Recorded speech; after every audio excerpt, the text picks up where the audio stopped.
Aicinot uz sapratni un dialogu, apliecinot savas spējas un iegūstot jaunu pieredzi, 30 jaunieši vājdzirdīgi, nedzirdīgi un dzirdīgi izveidojuši projektu Melodiskās rokas.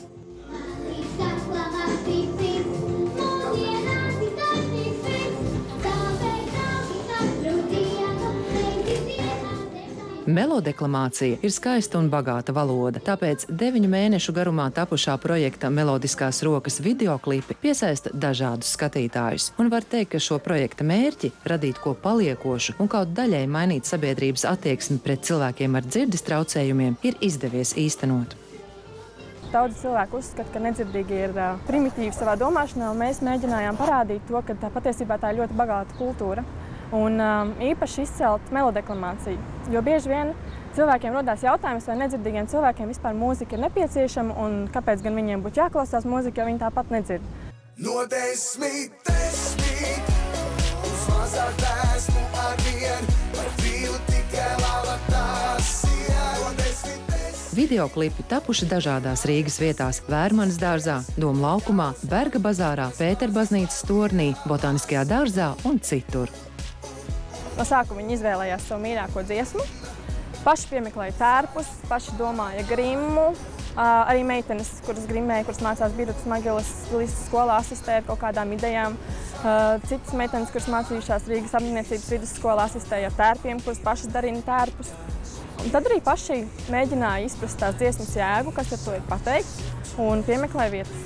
Šī meitene darina asaru krēles un izrotā gultu. Un izrotā lēles, saulītā staigā, šī meitene skumjā un visus pēc kārtas vād.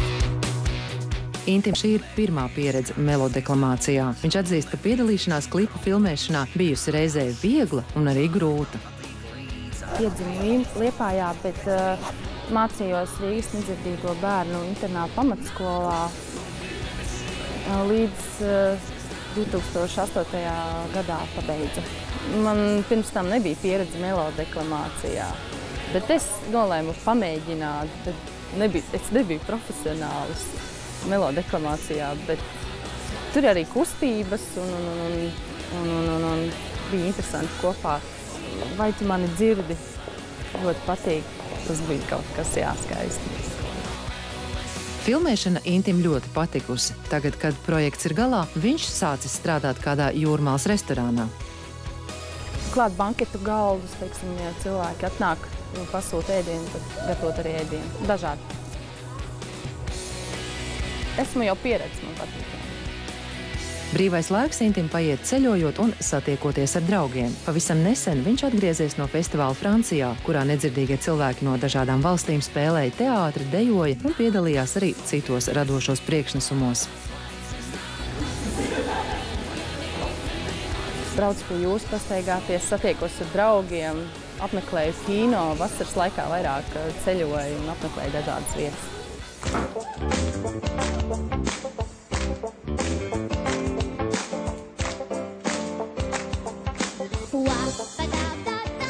Vispār tas nebija viegli, jo viens ir tas, ko māca skolas solā sēžot. Sākumā bija tā, kamēr mēs viens ar otru sapratām aptuveni, kāda ir mūsu raksturi, un beigās, domāju, mums viss izdevās. Pārtika un arī gaiss, sen vairs nav tas svaigākais. Jāuzmanās katru dienu, jāseko sev līdz ar vienu. Lielākoties, tulkojot dziesmu tekstus zīmju valodā, tas tiek darīts vārds vārdā.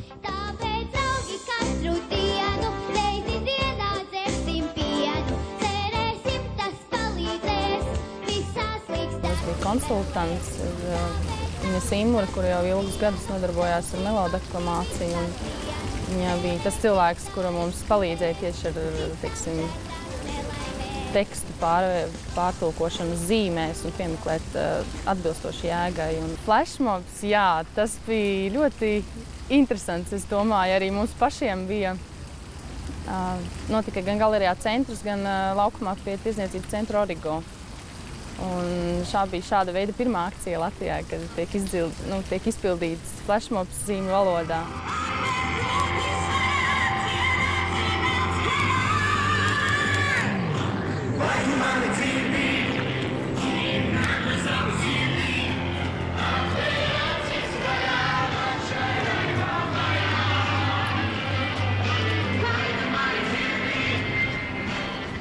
Pirms tam jaunieši bija tādi nedaudz bikli un kautrīgi un varbūt nevēlējās kaut ko darīt, jo baidījās no sabiedrības reakcijas. Bet, piemēram, mēs pēdējo videoklipu kopdziesmu, tā kā projekta kopkoris, filmējām Doma laukumā. Un tad tur bija gan turisti, bija nedzirdīga turistu grupa, kur pienāca mums klāt, papļāpāja. Tad arī bija kāds vīrietis, pieņem, ka kafejnīcas īpašnieks, kurš mūs īpaši uzaicināja tur uzstāties uz skatuvītes. Un par ko es biju ļoti pārsteigta, ka jaunieši paši man teica, es gribu tur uzkāpt, es gribu izpildīt, es gribu dziedāt. Viss ir tavā varā, nāc šai raibā barā. Vai tu mani dzirdi? Atver savu sirdī. Acis manā, nāc šai raibā barā. Vai tu mani dzirdi? Atver savu sirdī. Viss ir tavā varā, nāc šai raibā barā. Esmu Agnese. Esmu vājdzirdīga jau kopš no bērnības. Dzīvoju Rīgā. Strādāju apkalpojošas personāla restorānā. Un septembrī mācīšos par cilvēka resursu vadību. Es mācījos Valmieras vājdzirdīgo bērnu internātskolā, pēc tam Raina vakarskolā. Piedalīties projektā Melodiskās rokas ierosināja Agneses draudzene. Tā kā Agnesei patīk radošas lietas, viņa piekrita.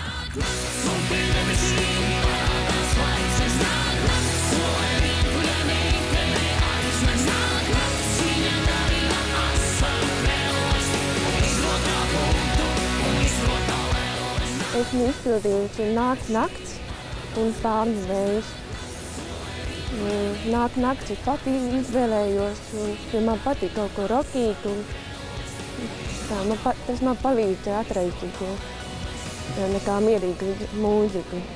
Iepriekš, domāju, bija viegli, likās, ka viegli, jā. Bet īstenībā tas bija grūti. Vairākas reizes atkārtot, lai nebūtu kļūdas. Agnese jau agrāk nodarbojusies ar melodeklamāciju. Skolā dziedājusi kopā ar kori. Tagad, veidojot dziesmu klipus, filmēšana ilgusi garas stundas. Klipā ir 3 un 4 minūtes, bet visu dienu jau mēģinājam. No rīta līdz vakaram arī piedalījos operatoru un video režisoru. Viņi labprāt iemācījās zīmju valodu, un tas mums tiešām bija liels prieks. Šo projektu finansēja startautiskā programma Jaunatne darbībā, kas atbalsta jauniešu vecumā no 13 līdz 30 gadiem neformālo izglītību. Mēs tā kā gribējām uzrunāt sabiedrību, kad ir kaut kādas lietas, par kurām jūs varbūt nepievēršat uzmanību un jums trūkst varbūt izpratnes. Bet nevis tāpēc, ka kāds nevēlās to saprast, bet tāpēc, ka nav bijis saistība. Bieži vien apkārtējā sabiedrība to nedzirdīgos cilvēkus redz kā cilvēki ar invaliditāti, cilvēki ar īpašām vajadzībām, taču patiesībā viņi varētu uz to raudzīties kā uz kultūras minoritāti. Tā vienkārši ir cita kultūra, vienīgi, kas ir atšķirīgs, tā ir valoda.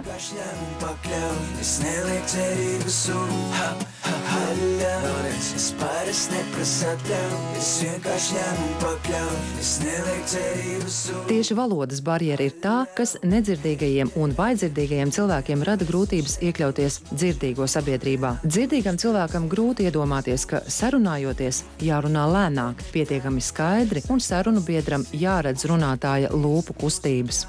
Nav jau viegli, bet ar to jāpierod. Kolēģā grūti, kad auditoru priekšā jārunā. Baidos, ka viss saprot vai nē. Un arī pasniedzēji, kad runā, tad man ir grūti saprast, ko runā. Un, kad viņš runā rokas priekšā. Agnese vēl meklē savu īsto profesiju, tāpēc studijas sociālās integrācijas valsts aģentūrā viņa uzskata par kārtējo izaicinājumu, lai pārliecinātos, vai tas viņai der un vai šajā jomā var atrast darbu. Mēģināt nekas nav zaudēt. Man patīk mana dzīve. Vispār tā, ko es daru, tas man patīk. Dejojot, filmēt, fotografēties. Man patīk apgūt kaut ko jaunu, pieredzi un izbaudīt pilnīgi citādas nodarbes un vidi. Piedalīšanās dziesmu klipu tapšanā Agnesei palīdzējusi atraisīties un kļūt drošākai. Tāpat, lai iegūtu jaunu pieredzi, viņa startējusi arī skaistuma konkursā. Sākumā es negribēju, bet man pierunāja draudzene. Nolēmu aiziet.